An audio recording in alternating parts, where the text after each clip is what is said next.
kik wayier jotelo kaluwore gi pesa ma gimiyowa. Mano bro kwalo to duoko pesa ni. Kendo sama okwalo no, kata korigo kok ionge haki nikech in ema ne kawo yadhi in advance.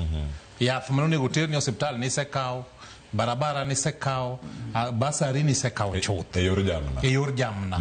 Kik waket stake mar pogo ji. Pesa moro migo nego ji, kaka an kadhiga launch a project kara.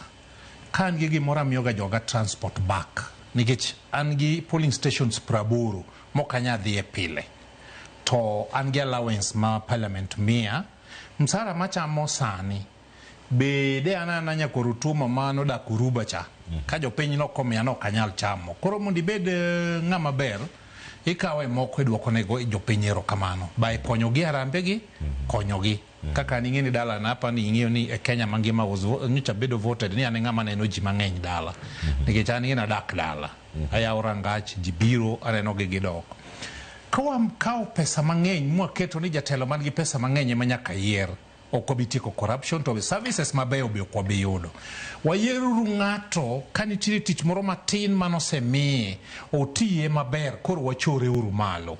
To kik water ng'ato ni ng'ato nyo bedabeda higa 5 kok tini to ka chopo dweche 6 to kawo pesa manyonego nyiewnigo yath manonego pogo yore manonego gergo skunde koro ji riedo 1,000 kata 2,000 tiweyo ng'at moro mane tiyo tich moro matin to tiye maber mol o transform piny. Mano corruption. An akwayo jo Kenya ni kama koro wachope scorecard mar ng'ato. Kane in kata janyuol irito jogi nade, ka in pastor irito kanisa nade, kane in councillor itiyo nade, ka in MCA nyi itiyo nade, ka in e bunge nyi itiyo nade. Dhano tok nya beda 100% kata an kama antiere ni okaler mane miyo Kristo notho. But dhano ng'ato chunge mawacho ni anto ndalo ma jatelo ni nyobede tich to nyithinda osomo ma yudo basari moko kawo pesa moro ira. Constituencies moko nitiere mondo mi ng'ato yud basari nyaka igol gimoro matin.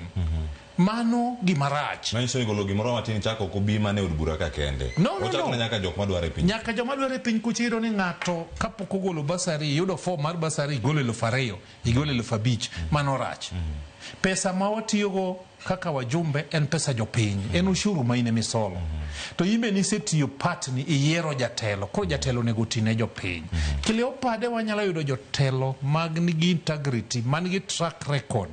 Kenya dekro kuchopo kama wantiere ni. Okang' ma jatend piny Kenya William Ruto nokawo, Kenya lo kawe county mari